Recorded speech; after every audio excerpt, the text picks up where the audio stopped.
Welcome to episode 115 of the Sports Marketing Machine Podcast. I'm your host, Jeremy Neisser.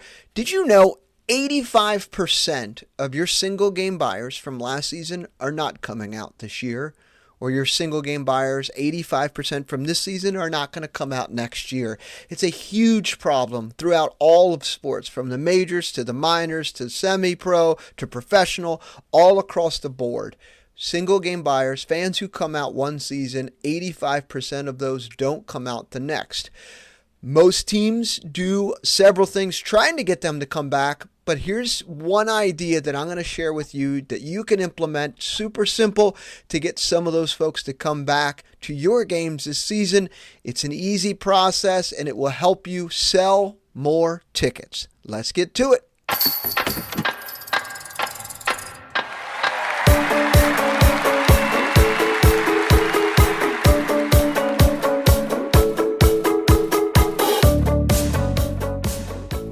Welcome to the Sports Marketing Machine Podcast, the show to help you sell more tickets, sell more merchandise, and grow your fan base. I'm your host, Jeremy Neisser. I mentioned in the intro 85% of your single game buyers who came out last season will not come out this year. You're probably doing the same thing that a lot of other teams are doing.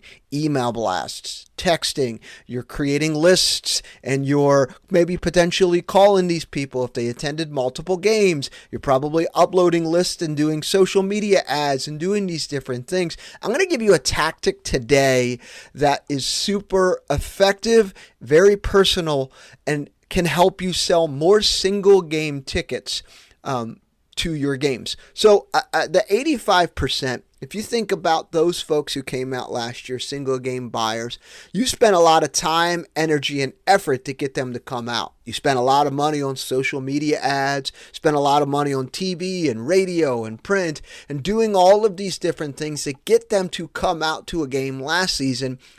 But this year, just like last year, you're focusing on trying to get new leads and you feel like, hey, my email marketing's converting and so is my texting if you're doing that.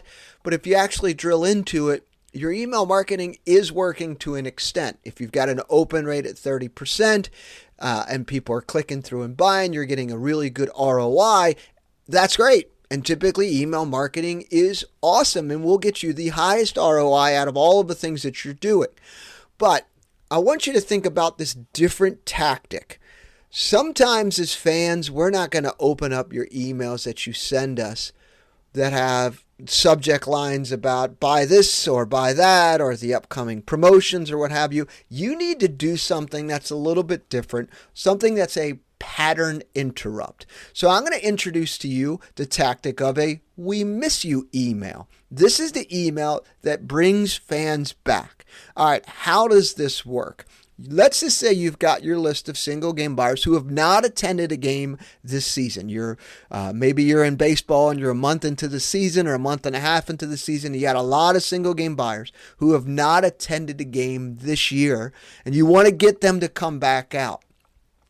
So instead of doing your e-blasts from your typical media ad or your info ad or your tickets, try sending it from an email of one of your staff members, maybe your ticket manager, maybe your mascot, maybe the general manager or external relations director, something like that. In a subject line, I would put, "we miss you." That's it.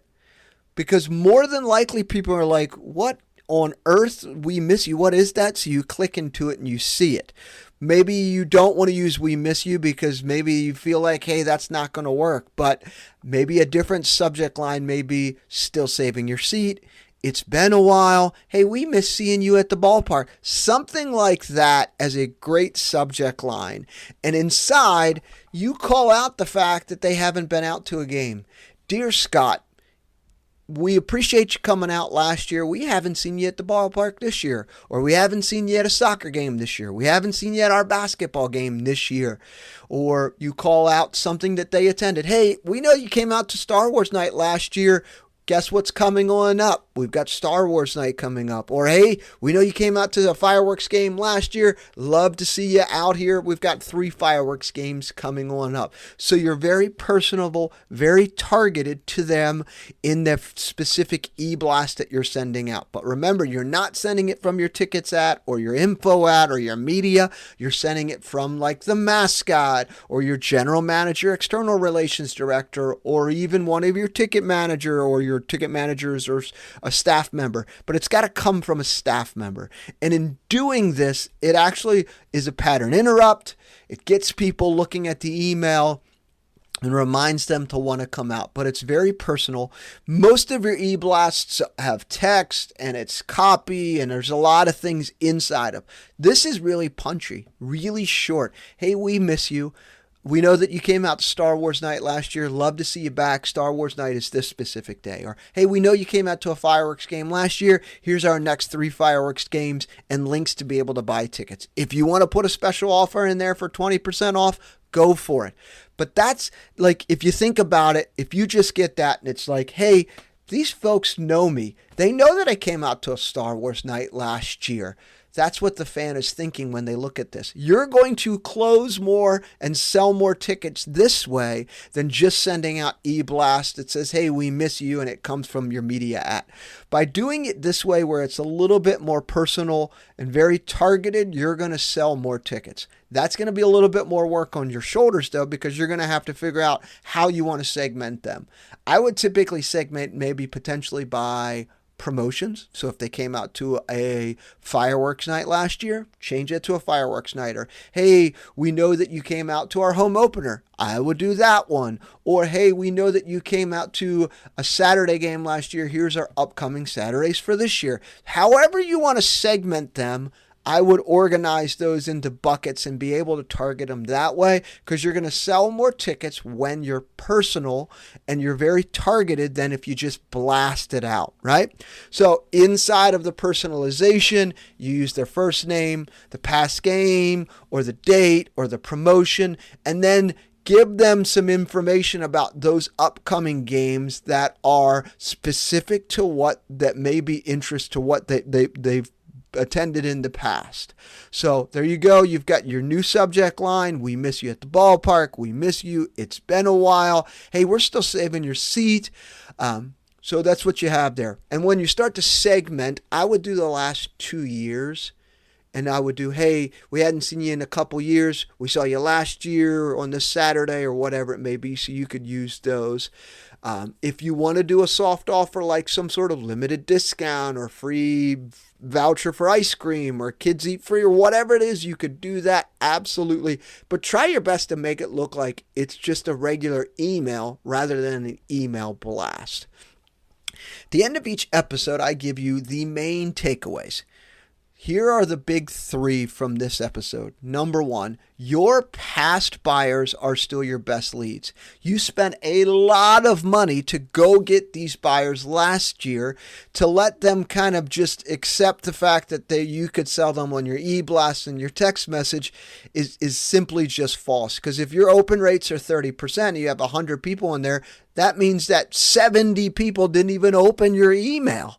So here's a better way to be able to get single game buyers to come back out to a game, and that's doing a "we miss you" email. So the fans who bought once are more likely to buy again. Don't let them go cold. Use this simple personal message to reactivate them into warm leads and get them to come back out this year. Takeaway number 2, personalized emails outperform e-blasts. Generic newsletters are oftentimes getting ignored. That's why your open rates fluctuate. In the beginning of the season, they're great. They're 40%, 50% in some cases.